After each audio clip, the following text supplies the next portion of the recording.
Eh bien bonjour à tous, on se retrouve pour le 6e vlog de chasse. J'espère que vous allez bien. Je vous tourne l'intro chez moi car je n'ai pas eu le temps de la tourner sur le moment. Je vous laisse avec la vidéo de ces 2 jours. Si vous aimez la vidéo, n'hésitez pas à mettre un pouce bleu, à vous abonner à ma chaîne pour ne pas louper les vidéos qui arrivent car j'ai un projet. Je vous en parlerai dans une vidéo prochaine. Je vous laisse avec celle-ci. À la semaine prochaine, même jour, même heure. Allez, ciao!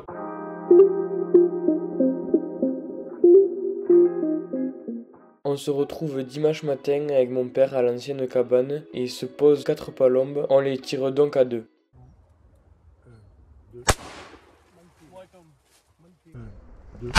La mienne tombe et celle de mon père s'en va. À remarquer, on réussit un très beau tir car on entend un seul coup. Ensuite, on n'a même pas le temps d'aller chercher la palombe au sol que déjà d'autres arrivent comme vous le voyez à l'écran. Il y a à peu près 3 palombes tirables à portée de fusil, comme les 3 les plus hautes sur cette image. Et après, il y a une vingtaine de palombes, mais plus loin, très branchées, qu'on ne pouvait pas tirer. Il y avait bien une trentaine de palombes, sauf que nous étions que 2, donc on les tire à 2 fusils.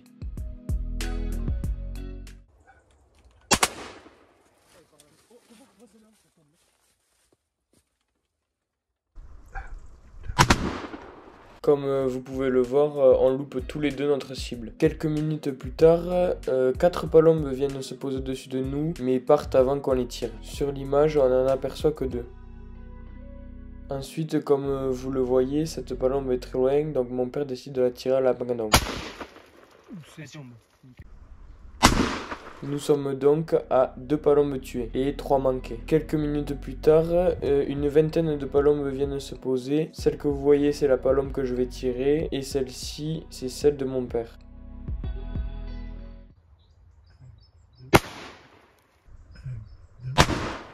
Oh, il y en avait 2, bon. On réalise encore une fois un beau tir ensemble, mais moi je loupe ma palombe alors que mon père la tue. En fin de matinée, une dizaine de palombes viennent se poser. Elles étaient assez loin, en haut des arbres et très branchées, donc assez compliqué à tirer, mais on va quand même essayer. On va tirer sur ces 2 à la cime de l'arbre. Comme vous le voyez, je n'ai pas pu tirer car j'avais la sécurité. C'est une erreur assez fréquente et très rageante. Mon père fait tomber donc 2 palombes mais en retrouve qu'une. Enfin, comme vous le voyez, une seule palombe vient se poser. Je vais donc la tirer. Comme vous le voyez, je la loupe. On finit donc cette journée à 4 palombes que mon père a eu le temps de plumer. On se retrouve samedi, plus nombreux car nous étions 7. On n'a pas pris d'appelant car comme vous le voyez, il pleuvait et il ne faisait pas un temps assez beau pour utiliser les palombes. Et vous allez voir que le jeté de pigeons, quand il n'y a pas de soleil, ne marche pas comme les autres jours.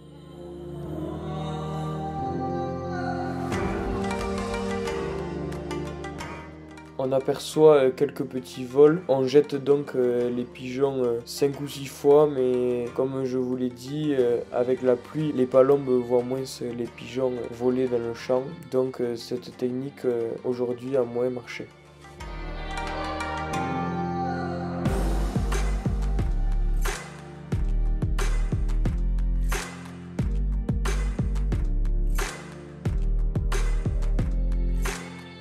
Sur ces lancers de pigeons, sur 6 palombes, quand même une palombe a pris, donc Clément va la tirer.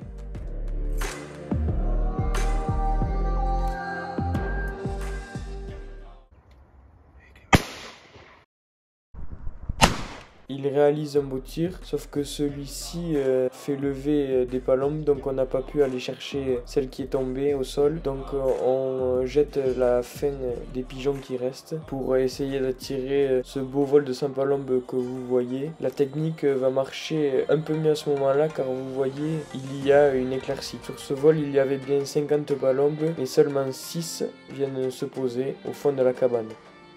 Elles étaient quand même assez difficiles à voir et sur cet arbre là il y en a 4.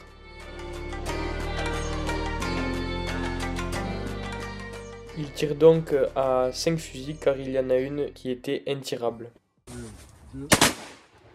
Bon, les 4 premières palombes de la journée. Content les gars?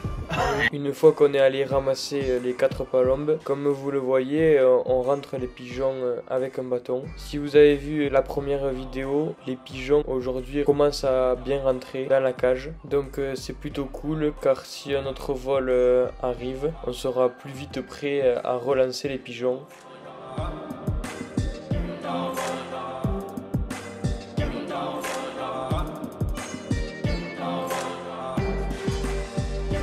Il y a même un pigeon tout seul, sans qu'on ait besoin de le guider, rentre dans la cage.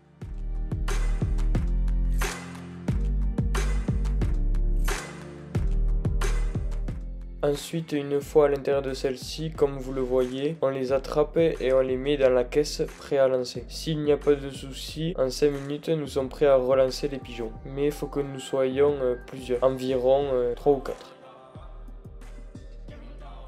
Ensuite, les plus gros vols de la journée vont nous passer sur la tête, environ 200 palombes. On a jeté les pigeons mais ils n'ont pas pris. Ils sont allés se poser sur le chêne derrière nous qui petit à petit s'est rempli. Il y avait bien 200-250 palombes derrière nous, à peu près à 100 mètres. On ne pouvait donc pas aller rentrer les pigeons pour réapprovisionner la caisse car sinon les palombes nous auraient vus. Il nous en restait à peu près 10 ou 15 à l'intérieur de la caisse. D'un seul coup, les palombes se font peur entre elles et se lèvent donc. On tente alors de jeter nos derniers pigeons pour attirer le vol sur notre bois et cela marche car la quasi-totalité viennent se poser. On a donc bien 150-200 palombes sur la tête à ce moment-là. Je vais vite fait vous les montrer car on a dû vite les tirer avant qu'elles partent. Je crois qu'on tira 2 ou 3 fusils dans ce groupe de palombes. Ça tombe aussi. Oh ça tombe. On voit bien quand je sors les palombes encore tombées des arbres. Franchement, c'était une magnifique action. On finit donc la journée sur celle-ci avec 12 palombes à la clé. Et au total des 2 journées, 16. Je vous affiche comme d'habitude le tableau de chasse mis à jour. En tout cas, j'espère que vous aurez aimé cette petite vidéo. Si c'est le cas, n'hésitez pas à mettre un pouce bleu. On aura vu les premiers gros vols de l'année. On peut dire que les palombes commencent à arriver dans notre région. Je vous dis à la semaine prochaine 18h15. Allez, ciao!